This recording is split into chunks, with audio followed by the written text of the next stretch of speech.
China, toda a imprensa também. O Vasco da Gama, ele quer pontuar apenas como às vezes as arbitragens no Brasil já são pré-condicionadas desde antes das partidas, né? E como o árbitro às vezes entra excessivamente pressionado, o Vasco hoje não tem responsabilidade de pagar pelo erro que o Grêmio sofreu no jogo contra o Corinthians. Aí você vê com 40 segundos o árbitro de maneira precipitada já dá um amarelo para um atleta do Vasco. Ele já faz a sinalização para os atletas do Grêmio que esse tipo de pressão vai funcionar. Nas bolas paradas ofensivas do Vasco, os senhores puderam observar como várias vezes o árbitro retardava a cobrança. Isso aumenta o nível de ansiedade dos jogadores. Diversas vezes ele foi reclamar com o Vergete, que o Vergete está tentando se posicionar. Ele tinha que reclamar com o defensor, que está impedindo a cobrança. O Coutinho, no final do primeiro tempo, não conseguiu cobrar falta, demorou mais de 2 minutos e 30 para o Coutinho conseguir cobrar uma falta. Então, teve outras situações aqui também que a gente pode pontuar no segundo tempo. Embora não tenha um erro grave e gritante, quando o Grêmio chegou à frente no placar, o árbitro, todas as vezes que o goleiro do Grêmio ia cobrar o tiro de meta, ele dava as costas, então o goleiro ganha confiança para ficar retardando a cobrança. Então tem algumas situações que vão nos chateando. Hoje, repito, não teve nenhum erro gravíssimo, mas tem diversas situações para quem está dentro do dia a dia, se sente prejudicado, os próprios atletas ficam estressados. E a gente tem observado isso ao longo do campeonato. O Vasco poderia ter falado no jogo contra o Atlético Mineiro, rodada passada, por exemplo, que teve um lance de cotovelada no Praxedes no primeiro tempo, com 5 minutos de jogo, que o árbitro não foi nem ao VAR. Se a gente quisesse ir na rodada anterior também, contra o Atlético Goianiense, a gente teve um gol anulado, que não teve qual foi a indicação na hora do impedimento, não passou a imagem, a transmissão não comentou. Então, se a gente quisesse ter pontuado desde antes erros gravíssimos, o Vasco já teria toda o direito e autonomia para pontuar.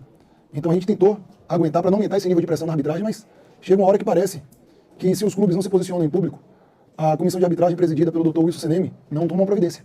Então o Vasco, a partir do dia de hoje, quer que a comissão de arbitragem fique mais atenta, tenha um pouco mais de rigor na escolha das escalas e que os árbitros tenham um pouco mais de autonomia para fazer o seu trabalho. E era essa manifestação que o Vasco da Gama gostaria de fazer através da sua diretoria executiva na noite de hoje. Agradeço a cada um pela atenção e eu vou passar a palavra para o nosso técnico Paiva, poder falar da parte tática do jogo aí. E a gente da diretoria fica com essa parte de arbitragem e de bastidores. Boa noite a todos e obrigado.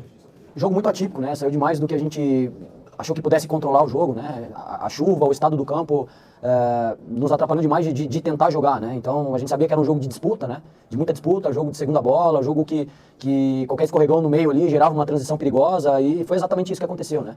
Numa cobrança de lateral, a gente tomou uma transição e tomou gol.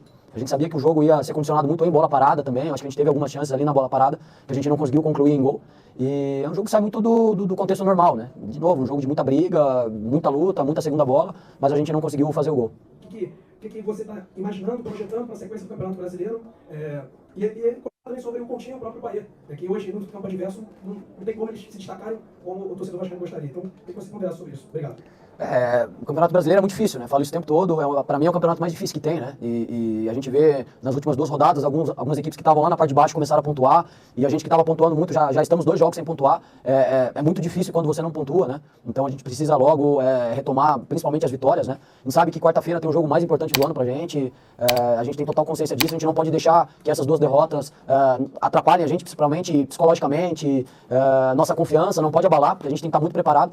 A gente sabia dessa sequência de 4 jogos fora de casa ia ser muito difícil, né? A gente tem o 4º jogo agora, fora. Então a gente tem que estar preparado. A gente sabia que isso poderia acontecer, nunca a gente vai querer ficar mais de um jogo sem pontuar, a gente sabe o quanto isso é difícil, mas a gente tem que tocar pra frente, já tem que estar preparado para o jogo de quarta-feira.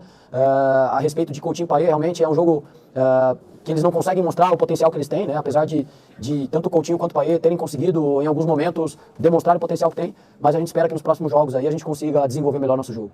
Uma reclamação oficial, né, sobre o trabalho da arbitragem do Brasil no geral. Esse tipo de dificuldade também pode ser uma bala confiança. Como é que tu vê esse trabalho da arbitragem e a qualidade da arbitragem nesse momento do Campeonato Brasileiro?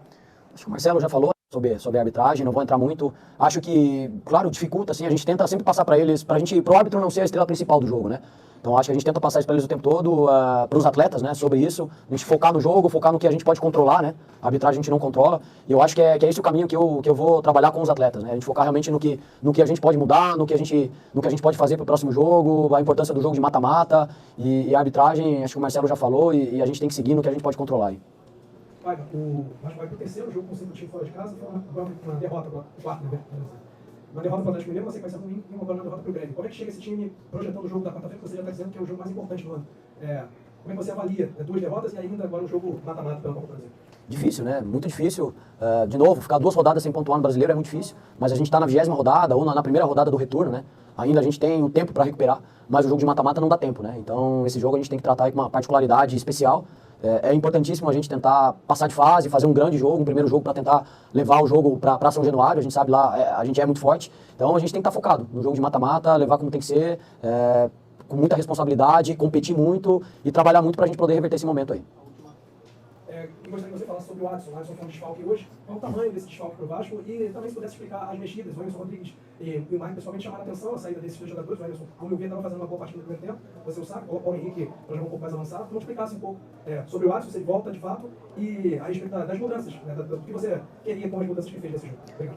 Adson já vinha carregando de alguns jogos em sequência ali, um peso muito grande dos jogos, né? A gente optou por não trazê-lo, né, para não ser nada mais grave, então a gente acredita que ele vai estar pronto no próximo jogo, um jogador que fez muita falta pra gente, né, e tenho certeza que ele voltando vai nos ajudar bastante, né. A respeito das trocas, era um jogo que a gente tinha trabalhado muito para tentar jogar, para tentar construir, para tentar pressionar muito o Grêmio, mas acabou se transformando num jogo de bola longa, de disputa de primeira e segunda bola, né?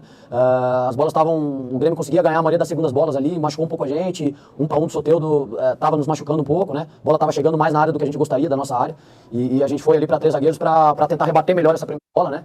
E a gente conseguir ter escapar melhor dos lados, né? Tanto com o PH quanto com o Piton também.